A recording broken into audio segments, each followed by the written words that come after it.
Bienvenidos a Poncho Morado Podcast, donde la cultura es una merienda compartida. Adivinen dónde estamos, en el Hotel Embajador de Santo Domingo, República Dominicana. Este episodio especialmente llega a ustedes gracias al hotel. El arte de crear momentos es el eslogan de este hotel y también, como saben, al Banco Popular de la República Dominicana en su 60 aniversario y a Chocolate Muné, felicidad, suavidad y cremosidad en cada taza. Hoy estamos aquí con Pedro García, Edwin Santana y Pablo Lozano, productor, narrador y director del documental De Sicilia a Santo Domingo, 50 años después de la filmación de El Padrino 2 en esta misma ciudad, y no solamente en esta misma ciudad, en esta misma locación. De modo que sentimos el espíritu de sus realizadores, como nos contarán, y así el documental que se estrena en Santo Domingo en la presente semana, última de mayo, regalo de Día de las Madres. Este episodio es una invitación a ver ese documental maravilloso. Pedro, ¿cómo estás? Hola, ¿qué tal? Gracias a ti por la invitación, por recibirnos acá. No, pues aquí te veo como todo un Corleone. Oye, Pedro, cuéntanos cómo nació esta maravillosa idea. wow. Esto realmente, eh, como fanático al fin, que somos todos de las películas del Padrino, y estando metido en este mundo del cine, hace, no sé, varios años atrás, viendo un pequeño documental, o una narrativa que hicieron de las locaciones que usaron para El Padrino. De ahí digo yo, acá, pero aquí se puede hacer un trabajo bien hecho, donde podemos llegar más allá. Pero mi idea, vamos a decir que mi idea era algo pequeño. O sea, para lo que al final fue una idea pequeña, porque era básicamente un pequeño documental sobre las locaciones que se usaron en el antes, el después, y un poco de historia. En eso lo consulto con el socio mío, Rafael Llanesa, que es también otro fan de las películas, y me dice, Pedro, me encanta la idea. Bueno, nada, cuenta, historia corta, pasan los días, las semanas y eso, y voy formando el proyecto. Hago un trabajo para la revista de nosotros, de Showboss, sobre eso mismo de las locaciones, etcétera. Y le digo, coño, vamos a hacer algo. Entonces ahí lo consulto con Edwin, que es otro fanático de lo que es El Padrino. Edwin y yo venimos de décadas atrás. Siempre hemos conversado sobre El Padrino, las escenas, etcétera. Y Edwin, o sea, capta la idea, pero se va más allá. En eso llamamos a Pablo y ahí ya se concreta, vamos a decir, el team donde ellos, porque fueron ellos dos, donde ya llevaron el proyecto a otro nivel. Eh, y, o sea, ya empezó todo el proceso, la creatividad, los guiones fueron por Edwin y Pablo. Y bueno, ya lo otro que se lo cuenten ellos de hasta dónde llegamos con este documental. Y se fueron sumando. Pablo Lozano, para aquellos que nos ven desde fuera de República Dominicana, es un cineasta, director de cine dominicano, profesor también emérito de la Escuela de Cine de la Universidad INTEC y también laureado internacionalmente por varias producciones. Pero vamos a hablar hoy principalmente de esta. Pablo, te voy a prestar el micrófono porque tú así, en confianza. Cuéntanos cómo, bueno, tu amigo Edu ya te dio, ¿no? Cuéntanos cómo te integras al proyecto, cómo el concepto va adquiriendo cada vez más riqueza. Es un trabajo divertido, pero además con mucha seriedad. Cuéntanos, Pablo, mi querido director. Bueno, muchísimas gracias por la invitación. Mira, yo llego a este equipo. Nosotros habíamos hecho un par de proyectos anteriores. Para mí, trabajar con este equipo de trabajo es un privilegio. Siempre se lo digo, que estoy muy agradecido de que la vida me haya permitido encontrar un equipo de trabajo. Bueno, tú no viste, nosotros cuando llegamos, coincidencialmente estamos investigando lo mismo. En fin, que siempre estamos, no sé, como tenemos una conexión que es muy importante para lo que nosotros hacemos. Entonces yo llego a este proyecto y ya hay un trabajo de investigación con un rigor, porque a Edwin no le gusta mucho hablar de él. Qué bueno que yo estoy aquí para decirte bien o sea, porque Edwin había investigado, había encontrado quién era el tipo experto en la presencia de la mafia en Cuba, lo consiguió, lo trajo a la película, mira, se me paran los pelos, consiguió el libro, mira, es verdad, consiguió el libro, consiguió un profesor de NYU que era experto en la película, pero que además era amigo de Martin Scorsese, que era amigo de Coppola, que era un tipo, o sea, consiguió una serie de cosas que denotan un rigor, que de verdad yo te lo digo, o sea, que llega a un nivel como obsesivo, ¿no? Entonces, obviamente, yo le digo, Edwin, tú tienes que ser narrador del documental. Y Edwin no quería. Edwin me dice, no, a mí no me gusta salir en cámara, así que yo, brother, vamos a hacer un hilo narrativo tú sabes, que siga el trayecto desde Don Vito, ¿verdad?, hasta su hijo Michael, que hay una representación de Edwin dentro de la línea narrativa que comienza, ¿verdad? Hay como un prólogo de él como Don Vito y después cómo evoluciona hasta Michael, porque el sentido de trasfondo del documental es como el recorrido, el camino de estas dos personas como migrantes en Nueva York. Entonces, nada, comenzamos a trabajar el guión. No sé si tú quieres agregar algo. Gracias, Angélica, y gracias a Pablo por esas palabras. Todas ciertas. Me refiero a... Sí, sí. No me gusta mucho salir en cámara, pero todo estoy aquí por el esfuerzo y el interés que le ha puesto Angélica de traernos aquí a este escenario donde filmamos, donde no solamente se filmó El Padrino 2. ¿Verdad? Nosotros filmamos aquí en noviembre del 2023, la escena del pastel. Y está recreada maravillosamente. No quiero contarle detalles, pero desde tiro de cama hasta los suspiros de ese bizcocho. Pero ¿cómo negarme después de este esfuerzo y de este interés? Así que muchas gracias. Sí, bueno, como decía Pedro, la idea surge de él tras ver ese corto en YouTube. Hace un excelente trabajo por la revista nuestra, Showboss, y luego me lo comenta, y yo me quedé pensando, recuerdo que era un fin de semana, y dije, si vamos a hacer esto, ¿por qué también no incluimos? Porque El Padrino 2 es muchas cosas, muchos tópicos, muchos temas, algunos evidentes y otros más indirectos. Inmigración, como mencionó Pablo, pero también una historia de capitalismo, de familia, de honor, de corrupción política. Y también hay un contexto histórico real detrás de la película, que es sobre todo la mafia en Cuba.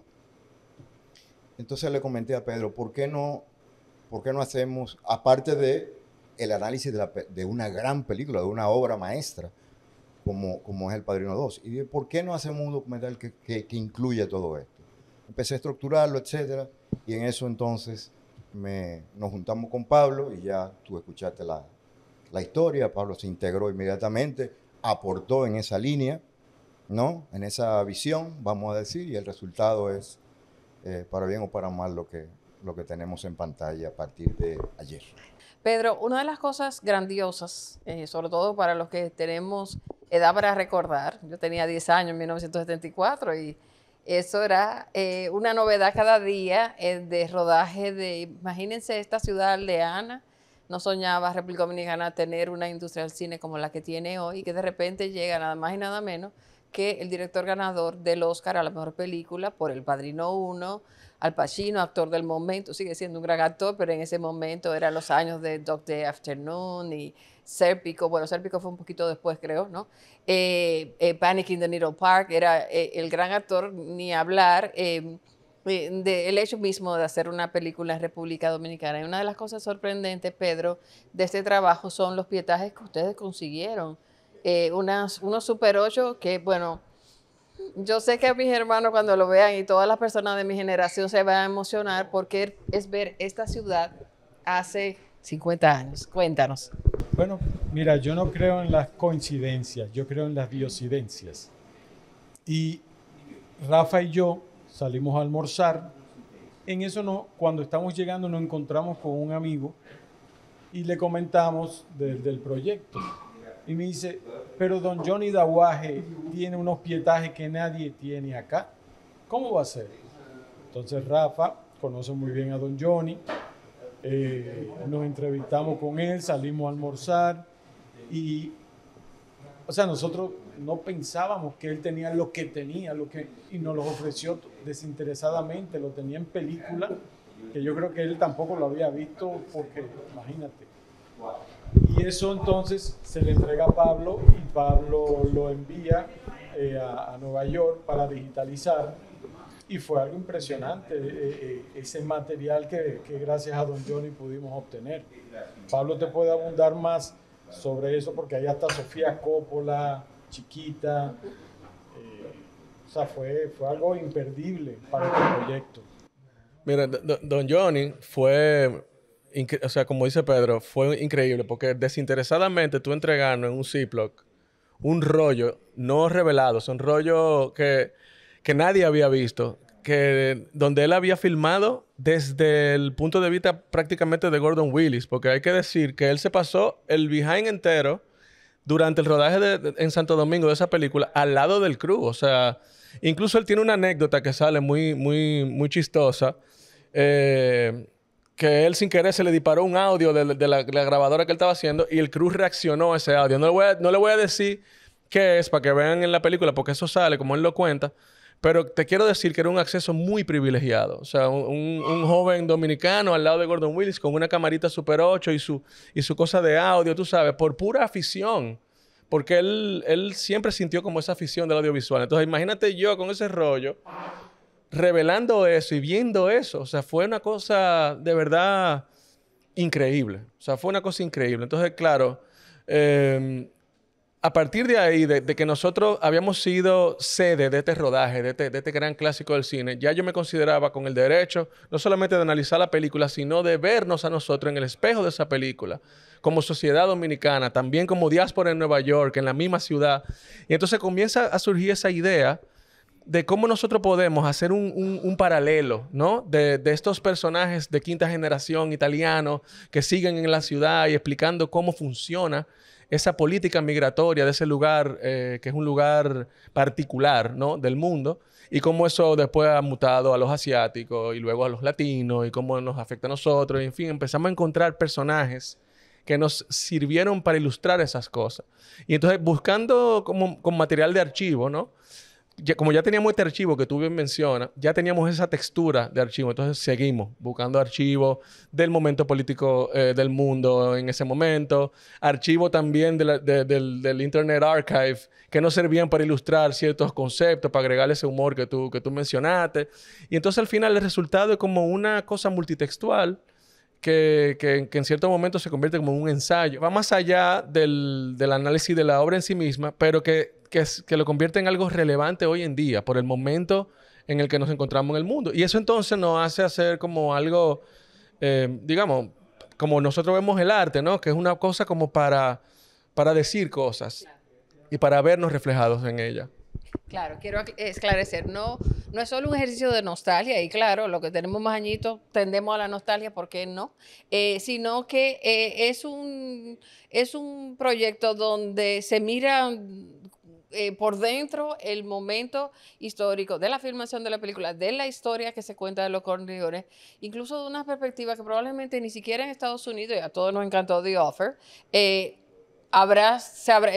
es muy valioso porque, por ejemplo, para mí comprender desde el documental lo que fue Cuba fue muy educativo. Este es un producto también para las aulas, no las aulas solamente de cine, sino de historia social y, como bien dice Pablo, un momento donde el tema migratorio y el desarrollo humano y las políticas quizá esperante la ola que estamos viviendo, hay que verla en la profundidad que propone esta película.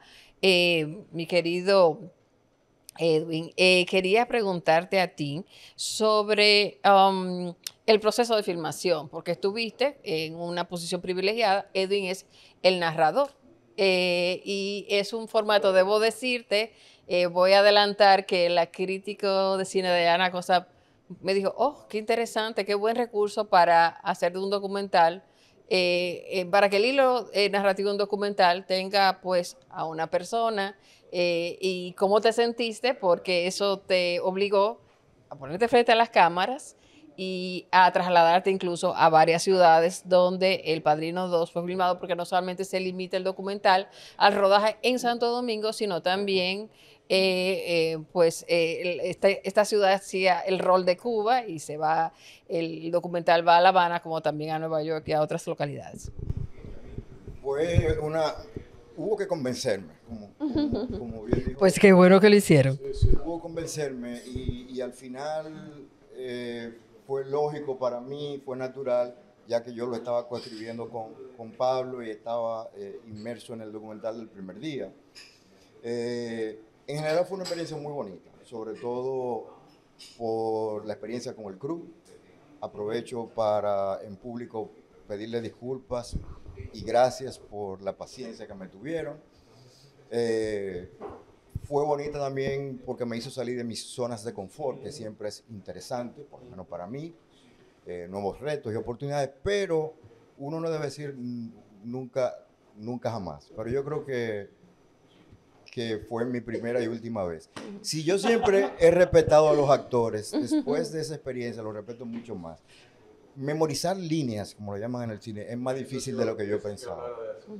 Es más difícil de lo que yo pensaba. Y luego entonarlas mientras frente a una cámara, mientras estás en un estudio, respeto mucho más a los actores. Mis talentos yo creo que se aprovechan mejor detrás de las cámaras. Fue una experiencia en general muy bonita.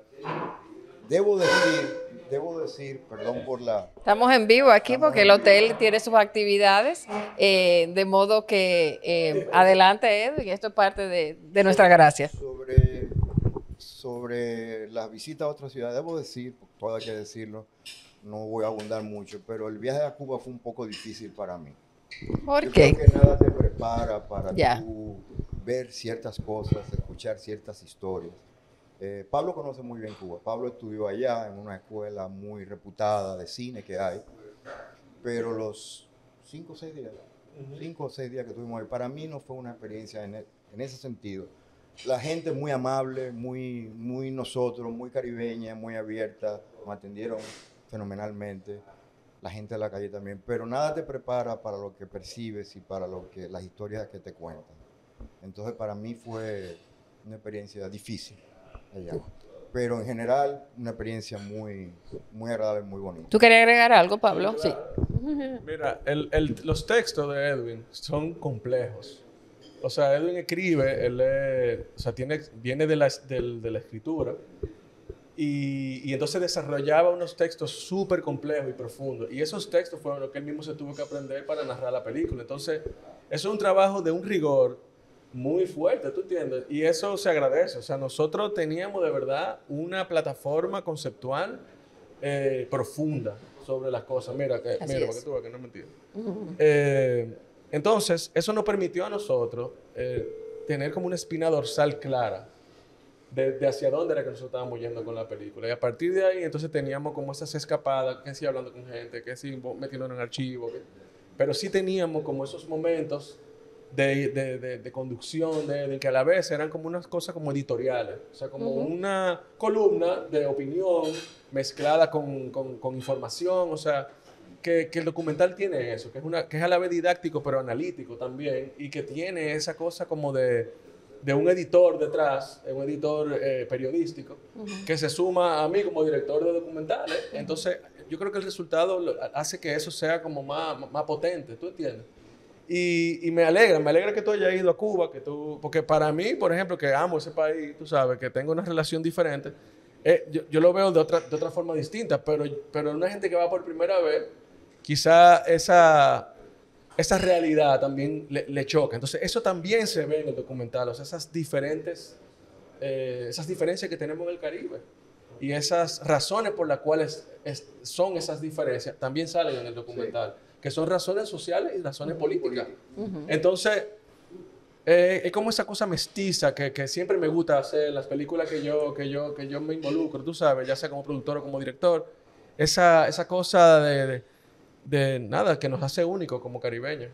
Muy bien. En lo que le pasas el micrófono a Pedro para hacerle una pregunta, aprovecho para mencionar que entre las producciones en que ha colaborado Pablo Lozano es menester que yo mencione a Pepe, la primera película latinoamericana en ganar un Oso de Plata en la Berlinale, donde Pablo, en esta película del director Nelson Carlos Arias, que fue el ganador de ese galardón, estuvo coproducida por Pablo y por, recuérdame quién más estuvo en la producción. Tanya Valete, tremenda madre y maestra del cine dominicano, un abrazo para ella. Pero yendo ahora hacia mi pregunta a Pedro, que aprovecho para mencionar y mandar un abrazo a nuestra amiga común, Alexandra Sánchez, que fue a la escuela al San Judas, ¿verdad? Con Edwin y con Pedro, y por lo que escucho, por la vía de Alexandra y por la vía de ustedes, entonces ustedes ya eran unos amantes de todo lo que tiene que ver con esta película El Padrino. Y la pregunta para ti, Pedro, es, bueno, además de recorrer locaciones de interés, ustedes armaron unos sets maravillosos. ¿Cuál fue tu impresión cuando entraste, por ejemplo, al set que se ve en los trailers, que se recrea la oficina de Don Vito? Eso te lo iba a comentar. Lo tenía en mente, te lo iba a dejar hasta para el final.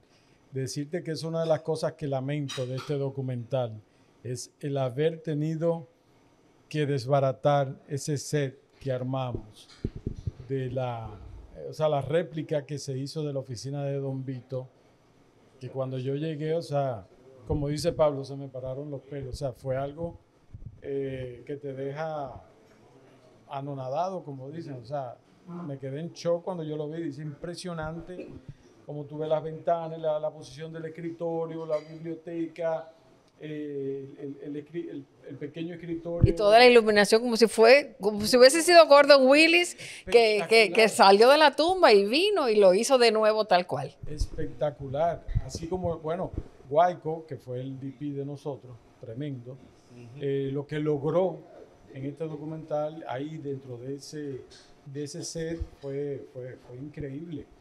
Y como te digo, me quedé en shock cuando hasta me hice una sesión de fotos ahí en diferentes sitios. Espectacular, pero eso fue lo lamentable, tener que desbaratar luego. Al otro día que terminó la filmación ya no existía el set. Así es el cine, la magia del cine nace, se desarrolla y le toca morir. ¿Tú querías agregar, Edwin? Sí, la idea original. Nosotros necesitábamos un sitio que fuera como ancla, un sitio donde empezar el documental y siempre regresar. Claro, para completar el arco, la elipse. Mi idea original era un tren, porque recuerda que en El Padrino 2, tú recuerdas él, Michael inicia su recorrido en la película en un tren, cuando va a visitar a Hyman Roth en Miami, después del intento de asesinato. Y yo dije, bueno, vamos a filmar en un tren, hasta que alguien dijo, eso es poco práctico y muy difícil. Y caro, porque era allá en Estados Unidos. Y entonces el tren era para cambiar de país, cambiar de sitio. Exactamente. Okay. Y entonces, al final decidimos hacer el estudio. Y la verdad que, como dice Pedro, uno que sabía lo que estábamos haciendo, uno mismo se impresionó al verlo por primera vez. Y la gente que iba, tú, los demás invitados, se impresionaban a decir, es idéntico, es igualito. Y lo que hizo Guayco a nivel de fotografía fue sencillamente excepcional. Excepcional. Aprovecho para agradecer ahora frente a las cámaras la enorme gentileza de haberme invitado a tener mi segundo de gloria, mi debut frente a las cámaras del cine. Y gracias a Edu y a todo el crew. Fue todo un aprendizaje, un buen momento para mencionar a las personas que trabajaron en el crew, en edición, fotografía, maquillaje, vestuario, etc. Sí, antes de eso, mira, yo te iba a hablar de tu participación en la película porque también parte de la idea de esto fue un poco hablar sobre cómo se plantó una semilla con esa producción que vino al país. Cómo se plantó una semilla que quizás fue la que germinó en hoy esa industria tan saludable que tenemos. Entonces, la intervención tuya que tú cuentas, cómo en ese momento tú viste una cosa y después qué pasó, qué te hizo cambiar en tu vida, si tú te fijas, es uno de los pilares importantes del documental. Y fue algo que pasó así espontáneo porque fue real. Incluso de la anécdota que tú hablas, había material en el material de Don Johnny Dawager. Entonces, cuando yo vi, perdón la interrupción, cuando yo lo vi ya hecha la película, que lo que yo digo, Don Johnny tenía pietaje, y yo, o sea, oh my God, o sea, yo no me lo soñé. Porque yo estoy contando algún recuerdo de mi niñez, que a veces la imaginación le engaña y uno cree que vio algo que no vio, pero sí está ahí el documento fílmico. Sí, sí. Entonces, claro, eso para mí es súper importante también, esa idea de que ahí nació algo y sembró algo en esa gente que tuvo que ver ahí, que luego resultó en que esa gente se interesara en el cine, que le dieran para allá, que de ahí saliera gente como el maestro Claudio Chea, que de hecho la película está dedicada a él. Como debe ser. Pablo, que fue el montajista de la película, Pablo Chea, el hijo de Claudio, que además es mi hermano de la vida. Y un excelente cineasta. Tú sabes, que fue el montador de la película, él lee una carta de su padre que narra la experiencia de su padre en el rodaje. En fin, que se armaron unos metamomentos en la película que están plasmados ahí, que realmente, como dice Pedro, fueron diosidencia, porque eso era imposible de prever y de guionizar, ¿no? Eso que Pablo Chea fuera el editor y que su padre fuera el asistente de Gordon Willis en el rodaje real y que haya dejado una carta que hasta ese momento no se haya leído en público y que su hijo la lea, que además igualito al maestro son Claudio, ping pong. pues son idénticos y tú sabes, o sea, son cosas que realmente son muy conmovedoras. Entonces estaba, como te digo, estaba Pablo de montajista, ayudado por Christian Lin, que fue su asistente de montaje, que también fue increíble.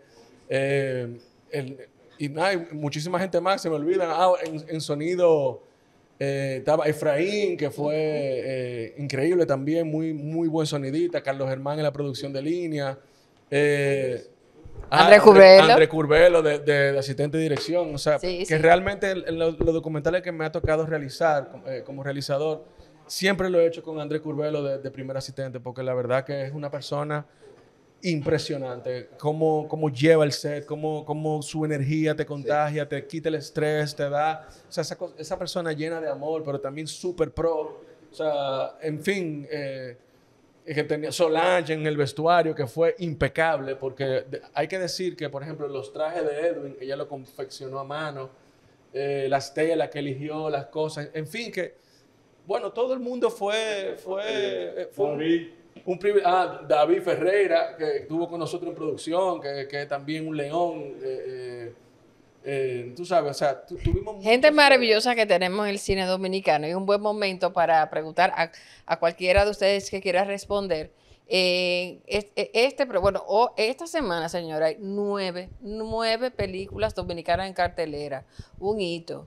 Y 9 de las cuales no la he visto todas, pero las que he visto son recomendables todas. Y ya he hecho algunos episodios previos sobre alguna de ellas y otras que me faltan. Por ejemplo, quiero hacer un episodio sobre Pepe, que ya la vi. Pero me gustaría que alguno de ustedes o varios de ustedes, ya para ir poco a poco cerrando, dos cosas quiero preguntarle. Sobre los futuros proyectos de Sky Films, su productora, y luego además sus palabras, sus reflexiones sobre la industria del cine dominicano. Bueno, yo creo que los tres tenemos algo que aportar aquí, sobre todo tú, aparte del cine actual, de tu óptica como director y productor. Yo creo que la industria va bien. Esa película de la que Pablo fue coproductor dice mucho. Pepe, ese logro en Alemania, en la Berlinale, fue una grata sorpresa. Estoy seguro que inspiró a mucha gente. Creo que vamos bien. Si El Padrino 2 sembró una semilla, hay que decir que el año 2010 representó un antes y un después con la ley de cine. Apenas llevamos 15 años en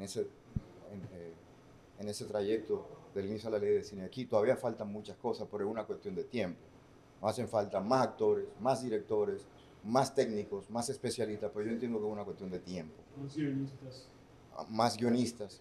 Pero yo entiendo que algo que sí nos hace falta y que podríamos hacer desde ya todos es crear mejores o grandes historias, sea documental o película. Creo que tenemos que hacer un esfuerzo creativo por crear mejores, contar mejores historias. Creo que eso lo podemos hacer desde ya, que nos hace falta, ya Muy sea bien. documental o película. Muy bien. Te paso a ti. ¿Para dónde va Sky Films? Sky Films. Tenemos varios proyectos en carpeta, pero antes quería decir ¿Cómo no? que no puedo dejar de mencionar el trabajo impecable que está realizando la DG Cine Corroboro. con su directora Mariana Vargas. Y en estos momentos se encuentra en Cannes con una representación muy digna del cine dominicano. Éxito para todos ellos. Especial abrazo para Mariana. Sí, o sea, están haciendo un trabajo que me quito el sombrero ante ellos. Como todo está fluyendo de una manera espectacular, o sea, como debe de ser. No que antes no lo fuera. Estoy hablando actualmente de lo bien que todo está fluyendo, los pasos, cómo todo se cumple. Excelente. En relación a Sky Films estamos preparando, o sea, ya tenemos una serie de carpetas, tenemos una serie de proyectos en carpeta hasta el 2028. 29. Oh, pero eso está muy bueno. Sí. Son diferentes, o sea, tenemos tanto largometrajes como documentales, de todo un poco, vamos a decirlo así. Estamos creando, como dijo Edwin, nuevas historias, nuevos documentales de temas interesantes y de temas que perduren, que enseñen, que eso es lo que nosotros, o sea, es el fin de nosotros, de poder dejar un granito de arena en la nueva generación, como también el que no conoce lo que ha pasado, o sea, del pasado de nosotros. Por ejemplo, muchas personas desconocen de todo esto del Padrino. Y así estamos creando, por ahí viene un proyecto sumamente interesante de marcas de nuestra historia, de marcas que han sido icónicas en nuestro país en los últimos, Pablo, 50 años. Los últimos 60 años. Sí, los últimos 60 años. Por ahí vienen dos proyectos sobre marcas que para mí va a ser algo imperdible. Me alegro mucho. En lo que pasamos el micrófono a Pablo, que va mi señor director, que va a hacer el cierre del episodio, quiero recordarle que hay detrás de mí, mire, hay detrás de mí, hace 50 años, Al Pacino y otros actores. ¿Cómo era que se llamaba este actor? Que bueno, que ganó el Oscar a actor secundario, ¿no? No lo ganó, fue nominado. Nominado. Lee Strasberg. Lee Strasberg, me acuerdo. Fue su primera actuación, Angélica. Sí, porque luego que era profesor. Él era, claro, él era Sí, profesor, Lee tenía Strasberg. su propia escuela, y Coppola lo convenció, y fue su primer rol. Y se repartieron. Yo siempre he pensado que era un bizcocho de Nitín lo que se estaban comiendo. Se repartieron Nunca todo. nunca hemos comprado ese dato, pero algunos agradecimientos y menciono antes que Pablo me haga el honor de despedir el espacio. Primero agradecimiento a Rosin Becker de Abonetti en la persona de mi querida Milena Santana y Rosa Campillo, así como Rita Fernández de aquí del hotel por facilitarnos el espacio. Esto es un privilegio que agradecemos. Y esperemos que nos inviten de nuevo con temas de cine, ¿no? Y luego además mencionar y insertaré algunos momentos en audio, algunos amigos que luego se enteraron de que se hizo este documental, como doña Raiza Jaiminian, que fue de las jóvenes, de las chicas que estuvieron en el Parque Independencia como figurante, y mi amigo Rubén Goico, que me llamó hace unos días, este es un compañero muy querido de la UMPU, y me dijo, Angélica, así como le habla, Angélica, ¿cómo tú estás? Mira, ¿tú te acuerdas del muchachito que le hace así al Pacino pidiéndole dinero? Eso soy yo, eso soy yo. A Rubén, un gran abrazo. Mándame un audio contándome todo eso, sí. Pero yo conozco a Rubén de toda la vida y me da eso. O sea que él incluso tiene una anécdota que te voy a mandar. Rubén, grábala, contándome que le pasó un incidente en el set. Hubo que llevarlo a la clínica y como Francis Ford Coppola se aseguró que el niño estaba bien para que no viniera la mamá a demandarlo, pero vamos a dejar que Rubén lo cuente y lo vamos a insertar en post. Oye, eso, mano. No, Y mi último y más grande agradecimiento para mi productor Jason Serrano. Jason, te amo. Gracias por tu paciencia, está cogiendo un calorcito ahí atrás con las luces, pero gracias por acompañarme en esta saga y por supuesto gracias a Piano Studios. Adelante, señor director, vamos a despedir el programa. Sí, o sea, yo creo o sea, yo me siento muy agradecido de estar viviendo este momento del cine dominicano. Mis compañeros y compañeras que son realizadores son increíbles. O sea, ahora mismo, como tú bien lo dijiste, hay unas películas increíbles en cartelera que son dominicanas. Yo siento que además de lo que se ha dicho, lo que hace falta también es que construir audiencia. O sea, que la gente vaya a ver las películas dominicanas, porque realmente yo siempre escucho opiniones, no, que el cine dominicano no me gusta porque es que eso no me comedia. Sí, pero ¿cuántas películas dominicanas usted ha visto?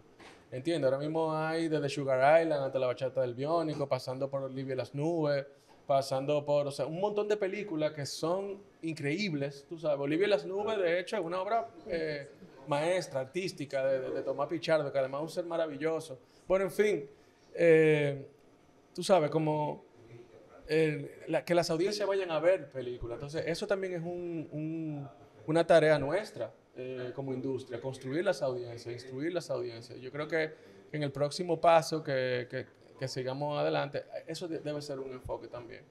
Me siento muy agradecido también de haber sido parte de este proyecto. A mí, esta película que logramos me encanta. Yo quiero que la gente vaya a verla. Espero que no inventemos algo. Ahora con las redes sociales pudiéramos inventarnos algo, que la gente que estuvo en ese rodaje mande su videíto. ¿Oíste, Rubén? Lo reposteemos, algo que no inventemos para crear comunidad de esa experiencia y de los remanentes que ha dejado todavía hoy se siente ese oleaje, ¿no? Que dejó esa experiencia en el 74 y que 50 años después todavía estamos hablando de ella. O sea que vayan a ver la película. Es una película también muy personal que habla mucho de quiénes somos nosotros también, de nuestra visión del mundo. Y nada, está en el cine ya, o sea que vayan a verlo. Pedro, Edwin, mi señor director Pablo, muchísimas gracias a ustedes y nada, el lugar es Fine Arts. Hasta luego.